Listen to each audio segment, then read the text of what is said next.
नमस्कार साथियों, आज हम आप सभी के बीच लाए हैं बहुत ही महत्वपूर्ण जानकारी के साथ नई वीडियो।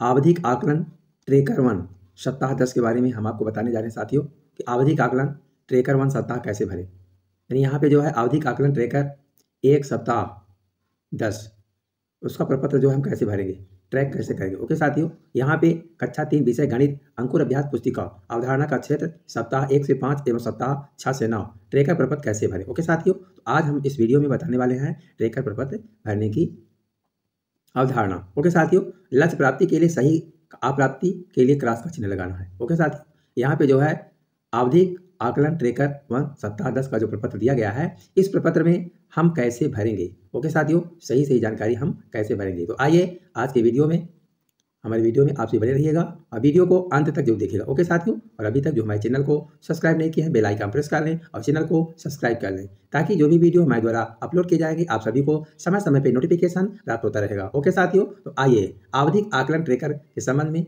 जानकारी भरें। प्रिय साथियों, जैसा कि यहाँ पे देख पा रहे हैं आवधिक आकलन ट्रेकर 1 सप्ताह 10 कक्षा 3 विषय गणित।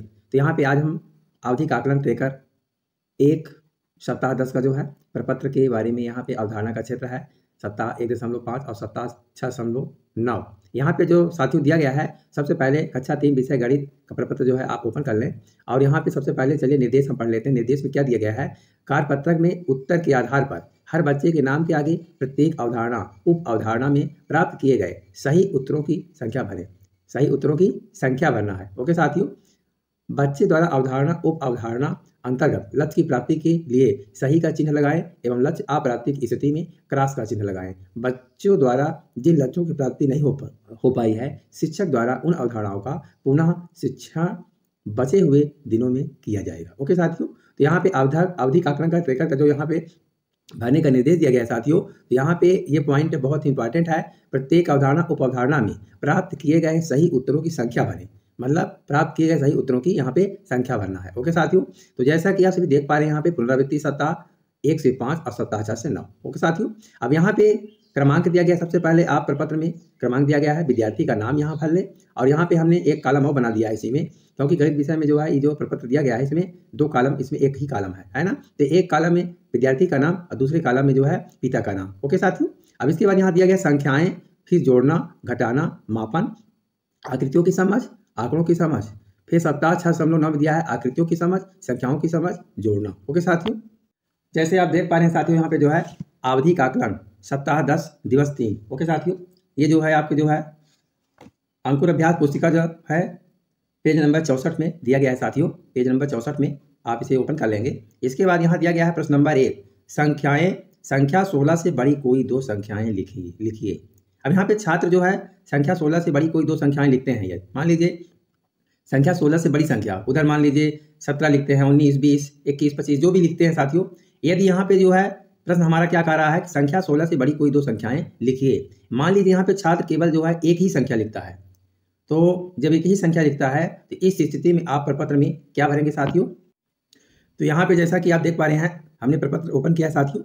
अब यहाँ पे जो है आप क्या करेंगे, सबसे पहले कि जैसे प्रश्न नंबर 1 दिया गया है यहाँ पे, सबसे पहले तो आप ये समझने की कोशिश करेंगे कि जो संख्याएं उसके नीचे नंबर 1 दिया है वो प्रश्न नंबर 1 है। जोड़ने में भी एक नंबर दिया है, घटाना में भी एक दिया है, मापन में भी एक दिया है, आकृतियों के समझ में एक भी प्रश्न दिया है, आंकड़ों की समझ में एक प्रश्न दिया गया है। ओके साथियों, इधर 6.9 में आकृतियों की समझ में 3 प्रश्न दिया गया है, संख्याओं की समझ में 6 प्रश्न दिया गया है, जोड़ना में 3, यानी कुल टोटल जो है 18 प्रश्न जो है दिया गया है। ओके साथियों, अब संख्याओं की जो अवधारणा है, यदि मान लीजिए प्रश्न में क्या रहा है कि संख्या 16 से बड़ी कोई 2 संख्याएं लिखिए। यदि छात्र वहां पे जो है केवल एक संख्या लिखता है तो इस वाले बॉक्स में, इस वाले कॉलम में यहाँ पे 2 कॉलम बना है। ठीक है साथियों, यहाँ पे 2 कॉलम बना हुआ है। तो इस कॉलम में आप क्या करेंगे, सबसे पहले इस वाले कॉलम में जैसे मान लीजिए यहाँ लिखेंगे 0, 1। ओके साथियों, यहाँ लिख देंगे 0, 1। ये मैं थोड़ा समझाने की दृष्टि से बता रहा हूँ साथियों। इसके बाद संख्याओं में आप लिखेंगे यहाँ पे जो है, अब यहाँ पे क्योंकि 0, 1 लिखा है, यानी अब यहाँ प्रश्न पूछा है कि 16 से बड़ी कोई 2 संख्याएं।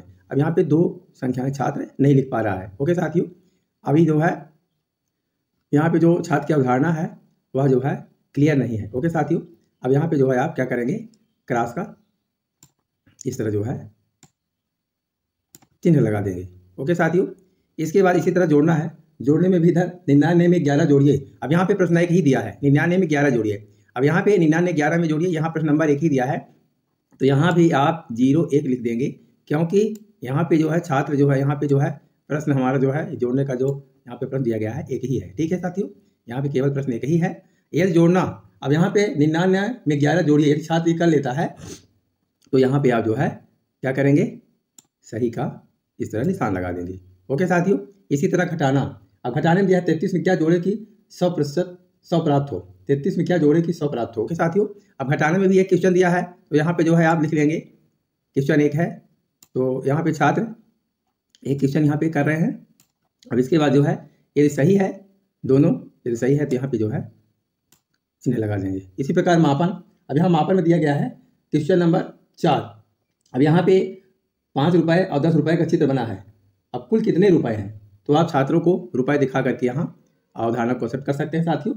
यदि यहाँ छात्र जो है बता देते हैं 5 और 10 15 होता है, तो यहाँ पे प्रश्न नंबर 1 दिया है, यहाँ पे भी आप जो है 1 लिख करके इस तरह जो है, और यहाँ पे आप सही का चिन्ह लगा देंगे। आकृतियों की समझ में भी एक प्रश्न दिया गया है, यदि यहाँ पे जो है छात्र कर लेते हैं तो इसी तरह जो है 1 लिख के और इस तरह आप जो है चिन्ह लगा सकते हैं। आंकड़ों की समझ में भी प्रश्न एक ही दिया है, यदि छात्र कर लेते हैं यहाँ पे 1 करके, यहाँ पे आप चिन्ह लगा सकते हैं। अब यहाँ पे दिया है 7.9 आकृतियों की समझ। यहाँ पे 3 प्रश्न दिया गया है। अब यहाँ प्रश्न 3 दिया गया है, आप छात्र से 3 प्रश्न पूछते हैं, तो यहाँ तो 3 आप लिखेंगे ही। ओके, यहाँ पे आप 3 लिखेंगे, और इसके बाद यदि छात्र 3 प्रश्नों का जवाब नहीं दे पाता है तो यहाँ आप लिखेंगे जितना वो बता पाता है। जैसे मान लीजिए 1 बताया, 1 लिखने के बाद और यहाँ जो है क्रॉस कर देंगे। ओके, इसी प्रकार संख्याओं की समझ। यहाँ पे प्रश्न 6 दिया गया है, तो आप यहाँ 6 लिखेंगे। ओके, और 6 में मान लीजिए 3 बता पाता है, तो यहाँ आप लिखेंगे 3, और इसके बाद यहाँ जो है क्रॉस कर देंगे। ओके, क्या कर देंगे यहाँ पे, क्रॉस। और जोड़ना, यहाँ पे प्रश्न 3 दिया है, मान लीजिए यहाँ पे जो है आपने 3 लिख दिया पहले, और इसके बाद यदि मान लीजिए छात्र 2 ही बता पाता है, यानी 75% से ऊपर है, तो आप जो है सही का निशान लगा देंगे। ओके साथियों, तो यह जो है कंसेप्ट जो है क्लियर हो गया। तो आज के वीडियो में बस इतना ही। इसी तरह जो है आप सभी, यहाँ नीचे दिया गया है, सभी विद्यार्थियों के आप जो इस प्रकार की अवधारणा को आप कंसेप्ट क्लियर करके आप जो है इस प्रपत्र को भर सकते हैं। ओके साथियों, तो फिर मिलेंगे नई जानकारी के साथ नई वीडियो में। तब तक के लिए जय हिंद साथियों। Thank you so much.